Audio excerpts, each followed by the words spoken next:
Hello everyone, स्वागत है आप सभी का टॉपर्स प्राइम चैनल में। इस वीडियो में आज हम करेंगे हिस्ट्री का नेक्स्ट टॉपिक, जिसमें हम पढ़ने वाले हैं तुगलक वंश को। ठीक है, इंपॉर्टेंट टॉपिक है तुगलक वंश से रिलेटेड जो भी क्वेश्चन एग्जाम में पूछे जाते हैं, साथ साथ वो भी कवर करेंगे। पर सबसे पहले जो हम इंपॉर्टेंट पॉइंट्स देखेंगे कि कब इसकी स्थापना हुई, किसने की और कौन कौन से शासक जो है इस वंश के थे। ठीक है, उन्होंने क्या क्या काम किया, वो सारी चीज़ें जो है कवर करेंगे। तो अगर आपको वीडियो पसंद आए तो प्लीज़ वीडियो को लाइक ज़रूर कीजिएगा। तो शुरू करते हैं। देखिए, तुगलक वंश बात करें तो तुगलक वंश का जो शासनकाल रहा वो रहा 1320 से लेकर 1414 ईडी में। तुगलक वंश से पहले किसका शासन था? खिलजी वंश का था। और खिलजी वंश का जो आखिरी जो शासक रहा वो कौन था? नसीरुद्दीन खुसरो शाह था, वो हमने पढ़ा भी था। उसकी हत्या करके गयासुद्दीन तुगलक ने जो था तुगलक वंश की स्थापना की थी। तो यही इसमें दिया गया है कि गयासुद्दीन तुगलक ने खिलजी वंश के अंतिम शासक नसीरुद्दीन खुसरो की शाह की हत्या कर तुगलक वंश की स्थापना की। ठीक है, और 94 साल लंबा जो है इनका शासन जो है टोटल रहा। तुगलक वंश की स्थापना हुई 1320 ईस्वी में। तुगलक वंश का कौन सा शासक है जिसको रक्त पिपासु कहा जाता है? तो ये एक मोस्ट इंपोर्टेंट क्वेश्चन है जो बार बार एग्जाम में देखने को मिलता है। तो रक्त पिपासु कहा जाता है मोहम्मद बिन तुगलक को। और इस वंश का जो अंतिम शासक रहा वो रहा नसीरुद्दीन मोहम्मद शाह। इनका पूरा नाम था नसीरुद्दीन मोहम्मद शाह तुगलक। ठीक है, तो ये 2-3 पॉइंट याद रखिएगा इसमें। चलिए, तो सबसे पहले हम जो है गयासुद्दीन तुगलक के बारे में जो है पढ़ रहे हैं। गयासुद्दीन तुगलक गाजी मलिक इस वंश का संस्थापक था। मतलब इन्होंने गाजी की उपाधि जो थी धारण की थी, तो इनको गाजी मलिक के नाम से भी जो है जाना जाता था। इनके पिता जो थे गयासुद्दीन तुगलक के, वो कराना तुर्क थे। तो इस वंश को, किस वंश को? तुगलक वंश को जो है कराना तुर्क वंश के नाम से भी जाना जाता है। ठीक है, इनका जन्म जो था एक साधारण परिवार में हुआ और पिता जो थे ये बलबन के काल में क्या थे? गुलाम थे। और माता एक सामान्य महिला थी। इसने अपनी योग्यता से कुछ ही समय में अलाउद्दीन खिलजी के काल में जो था राज्यपाल का पद जो था पा लिया था।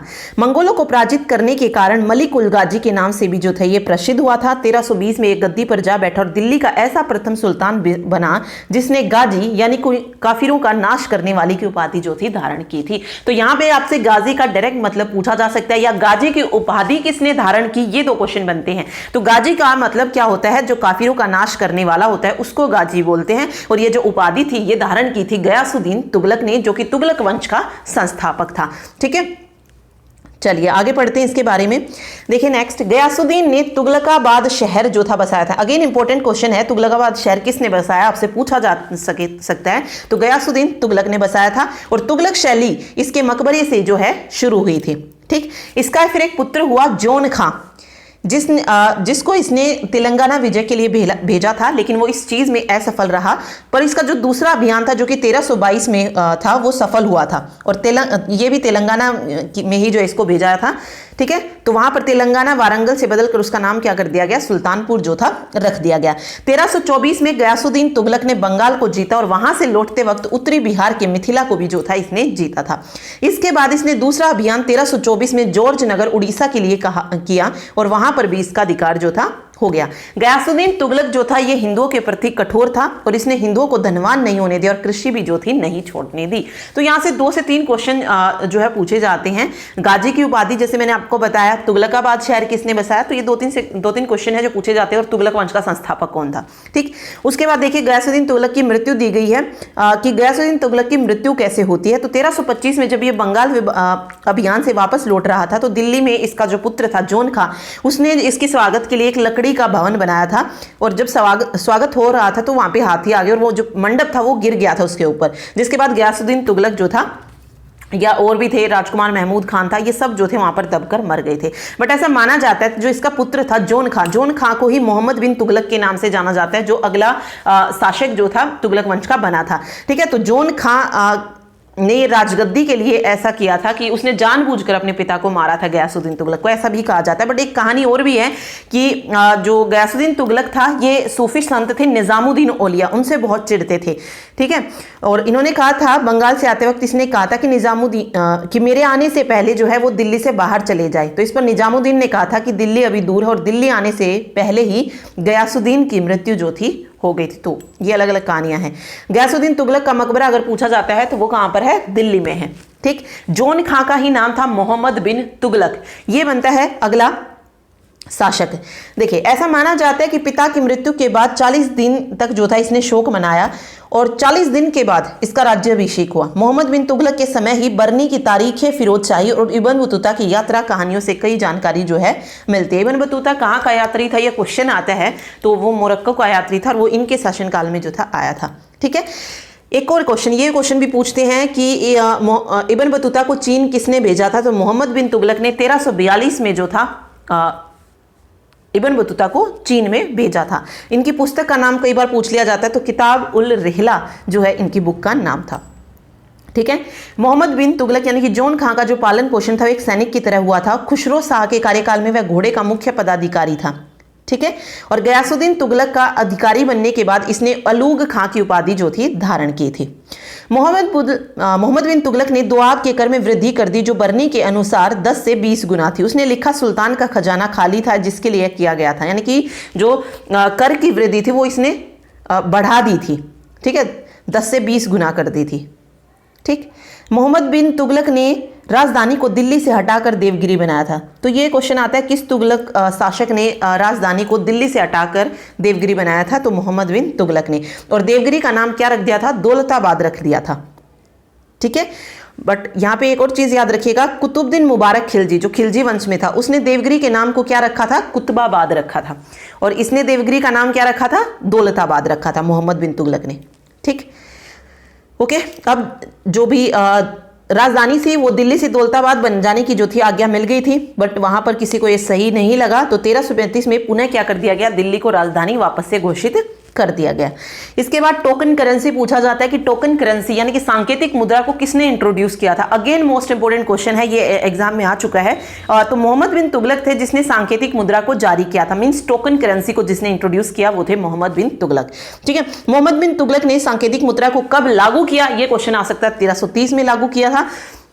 ठीक है, ये बताया गया। पागल बादशाह के नाम से भी जो है किसको जाना जाता है, मोहम्मद बिन तुगलक को ही जाना जाता है। लेकिन जो ये इन्होंने टोकन करेंसी को इंट्रोड्यूस किया, ये योजना जो थी वो भी है इनकी असफल साबित हुई, क्योंकि उसको आसानी से जो है मतलब उसकी कॉपी जो थी वो बनाई जा सकती थी। नकली जो कह सकते हैं आप नोट वगैरह, नकली जो मुद्रा थी, नकली करेंसी जो थी वो बनाई जा सकती, तो इसीलिए इसको भी जो है सफल नहीं माना गया। ठीक है, मोहम्मद बिन तुगलक ने खुरासान और कराचिल पर भी सैनिक आक्रमण किए, लेकिन यह भी असफल, यानी कि आप कह सकते हैं तुगलक ने जो भी किया वो हर एक चीज में असफल ही जो था रहा था।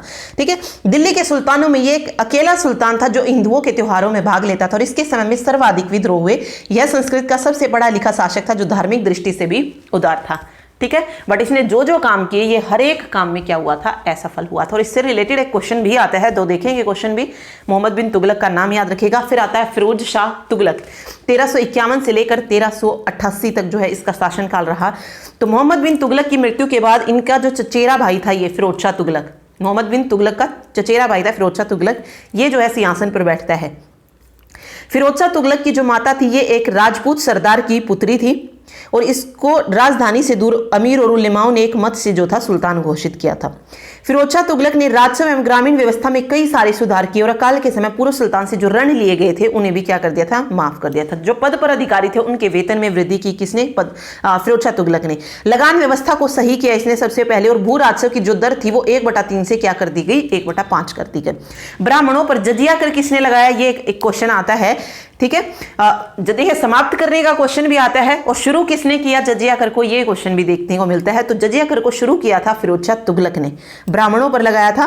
पहला मुस्लिम शासक था जिसने ब्राह्मणों पर जजिया कर लगाया। इसने 4 कर लगाए थे, कौन कौन से, खराज, ये एक भूमि कर था, जकात जो था ये दान कर था, खुम्स युद्ध कर था और एक था जजिया कर। ठीक है, जो ब्राह्मणों पर लगाया गया था। ओके, चलिए देखिए एक अन्य कर भी था सिंचाई कर जिसका नाम था हके शर्ब। यहां से क्वेश्चन आता है हके शर्ब कर को जो है किसने शुरू किया था, तो फिरोज शाह तुगलक ने किया था। ठीक, फिरोज शाह ने जो है सिंचाई के क्षेत्र में बहुत सारे काम करवाए और सिंचाई के जो साधन थे उनको सुदृढ़ करवाया। लहरों में अलूक खान और रजवाई जो थे सर्वाधिक, यानी कि रजवाई जो पानी की नहरें वगैरह होती हैं ये सबसे ज्यादा जो थी फिरोज शाह ने ही बनवाई थी। तो ये इनसे रिलेटेड एक क्वेश्चन आता है। इसके अलावा फिरोज शाह ने 1200 फलों के बाग लगवाए और 36 शाही कारखाने लगाए जिनसे विलासिता की और आवश्यक वस्तुएं राज परिवार को मिलती रहे। ठीक है, यह अमीरों और सेना को खुश रखना चाहता था, इसलिए इसने नए प्रदेशों पर अधिकार करने की कोशिश नहीं की। फिरोज शाह के समय बंगाल दिल्ली सल्तनत से बाहर हो गया और इस पर फिरोज शाह ने 2 बार अभियान किया, परंतु दोनों बार यह सफल नहीं हुआ। 1360 में फिरोज शाह ने जॉर्ज नगर के शासक पर चढ़ाई की और जहां जगन्नाथ मंदिर आदि को नष्ट कर दिया और काफी धन लूटा, लेकिन उड़ीसा को इस सल्तनत में नहीं मिलाया। इसने उड़ीसा को सल्तनत में नहीं मिलाया था। जगन्नाथ मंदिर को नष्ट किसने किया? फिरोज शाह तुगलक ने किया था। इनकी देखिए आत्मकथा कई बार पूछ ली जाती है, तो फुतुहात फिरोज शाही इन्होंने अपनी आत्मकथा जो थी लिखी थी फिरोज शाह ने। ठीक है, किसानों पर एक ऋण था, तकावी ऋण, इसको माफ किया था किसने? फिरोज शाह तुगलक ने। इसके शासनकाल में अनुवाद विभाग की स्थापना की गई ताकि हिंदू और मुसलमान दोनों एक दूसरे के विचारों को समझ सके। ठीक है, ओके। और इनके लिए एक अलग विभाग दीवानी बंदगन की स्थापना भी जो थी की गई। कुतुब मीनार की मरम्मत फिरोज शाह तुगलक ने करवाई थी। अधा और बिख नामक 2 सिक्के चलाए जो पीतल में तांबा और चांदी मिश्रित थे। ये भी इंपॉर्टेंट क्वेश्चन है, ये सिक्के पूछे जाते किसने चलाए थे, अधा और बिख? तो फिरोज शाह तुगलक ने। इनकी आत्म कथा का नाम नहीं, ये गलत है, तो आत्मकथा का नाम नहीं। फिरोज शाह द्वारा निर्मित सबसे लंबी नहर कौन सी थी? अलुग खानी नहर। आत्मकथा वो ऊपर हमने पढ़ी ना, फुतुहात फिरोज शाही लिखी थी इन्होंने। फिरोज शाह तुगलक का मकबरा कहाँ पर है? तो दिल्ली हौज खास परिसर में जो है इनका मकबरा है। ठीक, तो बस ये 3 नेम आपको याद रखने हैं, गयासुद्दीन तुगलक, मोहम्मद बिन तुगलक और तीसरा फिरोज शाह तुगलक। ठीक है, चलिए आगे देखिए। फिरोज शाह की मृत्यु के बाद जो उसके और उत्तराधिकारी हुए वो सब के सब अयोग्य साबित हुए। उनमें देखिए नाम कौन कौन से हैं? तुगलक शाह द्वितीय है, अबू बकर है, मोहम्मद शाह है, नसरुद्दीन मोहम्मद शाह थे। ये सब के सब जो थे असफल रहे। नसरुद्दीन के समय 1399 में समरकंद के शासक तैमूर लंग ने क्या कर दिया?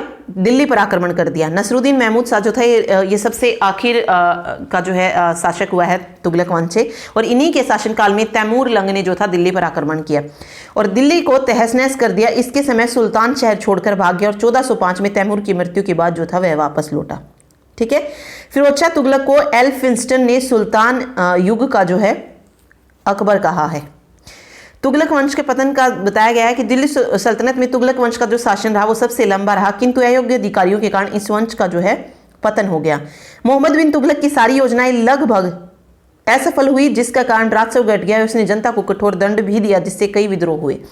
फिरोज शाह ने क्षमा की नीति अपनाई। इसने मुसलमानों का विश्वास तो मिला, किंतु अमीरों की शक्ति जो थी बढ़ गई थी और अंततः तैमूर लंग ने तुगलक वंश के पतन में अंतिम कील गाड़ दी। ठीक है, तो ये था तुगलक वंश। मेनली मैंने आपको जो बताए हैं वो 3 याद रखिए। लास्ट वाला नसरुद्दीन महमूद शाह था।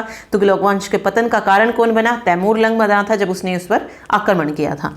ठीक है, 1399 में। तो अभी आते हैं क्वेश्चन पे, इंपॉर्टेंट क्वेश्चंस करेंगे। देखिए क्वेश्चन नंबर 1 है, गाजी मलिक किस वंश का संस्थापक था? तो गाजी मलिक तुगलक वंश का था और इसी गाजी मलिक को और किस नाम से जानते हैं? गयासुद्दीन तुगलक के नाम से भी जो है जानते हैं। ठीक है, अगला देखिए, खिलजी वंश के अंतिम शासक नसीरुद्दीन खुसरो शाह की हत्या करके गाजी मलिक ने कब तुगलक वंश की स्थापना की थी? तो राइट आंसर हो जाएगा 8 सितंबर 1320 को। तो बी ऑप्शन सही रहेगा। गाजी मलिक या गाजी तुगलक निम्नलिखित में से किस शासक का वास्तविक नाम था? तो ये था गयासुद्दीन तुगलक का। मंगोलों को पराजित करने के कारण किसने अपनी सेनापति गयासुद्दीन तुगलक को गाजी मलिक की उपाधि प्रदान की थी? ये उपाधि जो थी ये किसने प्रदान की थी? ये प्रदान की थी अलाउद्दीन खिलजी ने।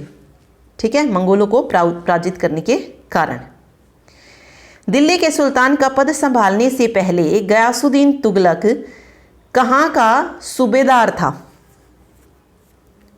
सूबेदार पूछा है कहाँ का था, तो ये सूबेदार था पंजाब का। ठीक है, तो ऑप्शन सी जो है यहाँ पे सही हो जाएगा। ठीक, नेक्स्ट है, दाग व हुलिया प्रथा यानी कि दाग और चेहरा प्रथा के प्रणेता कौन थे, लेकिन उसे प्रभावशाली ढंग से गयासुद्दीन तुगलक ने लागू किया था? देखिए इसके जो प्रणेता थे दाग और हुलिया प्रथा के वो थे, ये हमने पढ़ा था ना खिलजी वंश में हुलिया प्रथा, तो ये अलाउद्दीन खिलजी ने शुरू की थी, लेकिन इसको प्रभावशाली ढंग से लागू किया था गयासुद्दीन तुगलक ने। डाक प्रणाली को पूर्णतः किसने व्यवस्थित किया? तो डाक प्रणाली को व्यवस्थित किया गयासुद्दीन तुगलक ने। निम्नलिखित सुल्तानों में से किसने कृषि आपदा की स्थितियों में राजस्व की छूट देने की नीति अपनाई थी? तो ये भी गयासुद्दीन तुगलक ने अपनाई थी। दिल्ली सल्तनत में पहली बार सिंचाई के लिए कुएं तथा नहरों का निर्माण जो था किसने करवाया था? ओके, पहली बार पूछा है तो सिंचाई के लिए कुएं और नहरों का निर्माण पहली बार करवाया था गयासुद्दीन तुगलक ने। किस सुल्तान द्वारा खालिशा क्षेत्रों में भूमि की नपाई के स्थान पर नष्ट या गल्ला बटाई प्रथा को जो था जारी किया था? किस सुल्तान ने किया था? गयासुद्दीन तुगलक ने ही किया था बटाई प्रथा को। बंगाल अभियान विजय के बाद गयासुद्दीन तुगलक ने किसको संदेश भेजा कि उनके दिल्ली पहुंचने से पहले वह दिल्ली को छोड़ दे? तो किसको भेजा था? निजामुद्दीन औलिया को भेजा था, लेकिन वो दिल्ली जो था पहुंच ही नहीं पाया था, पहले ही जो थी उसकी मृत्यु हो गई थी। ठीक है, निम्नलिखित में से किस सुल्तान से निजामुद्दीन औलिया ने भेंट करने से इनकार कर दिया था? तो वो कौन था? गयासुद्दीन तुगलक था। दिल्ली अभी दूर है, यह चेतावनी किस सुल्तान को दी गई थी? ये किस सुल्तान को दी गई थी ये पूछा, तो गयासुद्दीन तुगलक को दी गई थी, लेकिन दी किसने थी? नसरुद्दीन कौन थे ये? निजामुद्दीन औलिया ने दी थी। ठीक है, कि दिल्ली अभी दूर है। ओके, हुनूस दिल्ली दूर अस्त, यानी कि दिल्ली अभी दूर है कथन आप किस सूफी संत से संबंध रखता है? तो निजामुद्दीन औलिया से रखता है। कौन सा सुल्तान अपने समकालीन संत निजामुद्दीन औलिया को शत्रु मानता था? तो गयासुद्दीन तुगलक। देखिए, क्वेश्चन अलग अलग एग्जाम्स में पूछे गए हैं अलग अलग तरीके से, तो बस इसीलिए सारे क्वेश्चन कर रहे हैं। गयासुद्दीन तुगलक ने दिल्ली के निकट किसके किले का निर्माण कराया था? तो तुगलकाबाद किला हमने पढ़ा था, इसका निर्माण गयासुद्दीन तुगलक ने करवाया था। ठीक है, गयासुद्दीन तुगलक की मृत्यु के बाद दिल्ली की गद्दी पर कौन बैठा था? तो जोन खां बैठा था, जिसका नाम था मोहम्मद बिन तुगलक। ठीक है, मोहम्मद बिन तुगलक जो था ये गद्दी पर बैठा कब था? तो 1325 में जो है मोहम्मद बिन तुगलक गद्दी पर बैठा था। इसका अगर वास्तविक नाम पूछा जाए तो जूना खां या जोन खां, ये जो था इसका क्या था? वास्तविक नाम था।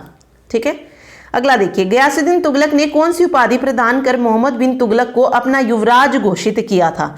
तो कौन सी उपाधि जो थी उसने घोषित की, धारण की थी? अलूग खां की, ये हमने पढ़ा भी था। ठीक है, मोहम्मद बिन तुगलक को कौन सी उपाधि दी थी? अलूग खां की। मोहम्मद बिन तुगलक निपुण था, किसमें निपुण था? सुलेखन में। ठीक है, तो ऑप्शन सी। दिल्ली सल्तनत का सर्वाधिक विद्वान शासक जो खगोल शास्त्र, गणित और आयुर्विज्ञान सहित अनेक विद्याओं में माहिर था, ये कौन था? ये मोहम्मद बिन तुगलक था। ठीक है, शिक्षक कौन थे मोहम्मद बिन तुगलक के? मौलाना गयासुद्दीन थे। तो फर्स्ट ऑप्शन।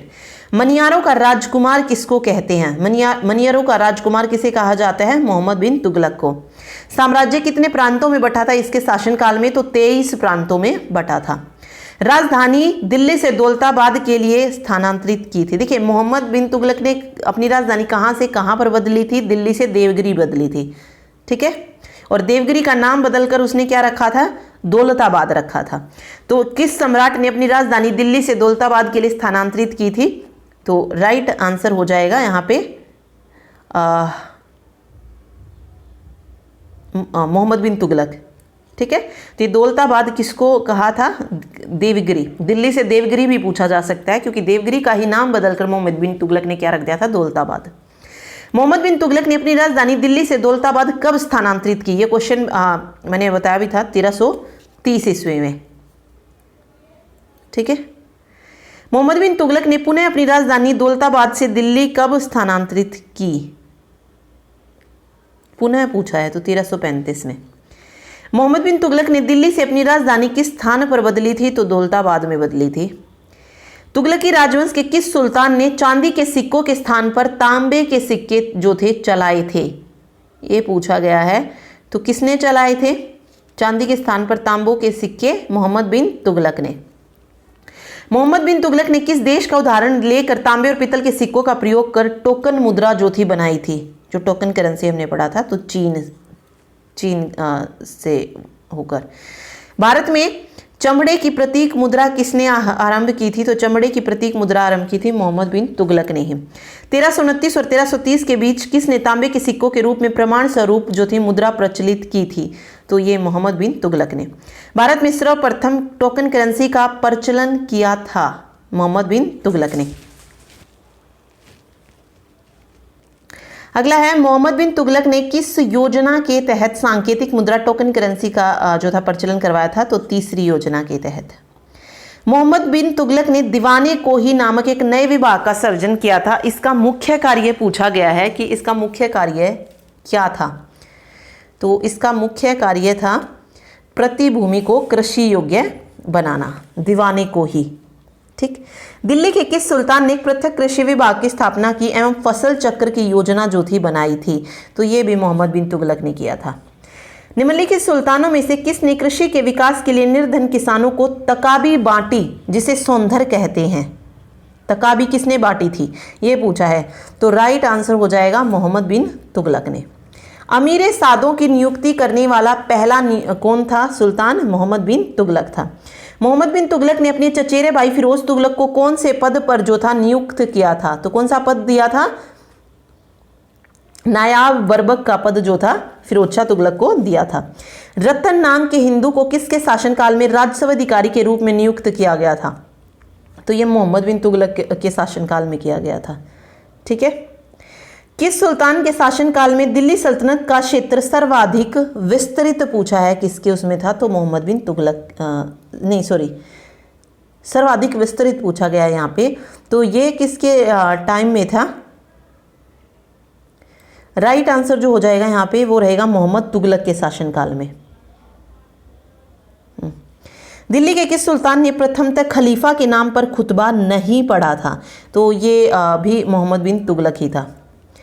अलाई अमीरों का ख्वाज ताशा या सहदाश माना था, किस सुल्तान ने माना था? तो ये मोहम्मद बिन तुगलक ने।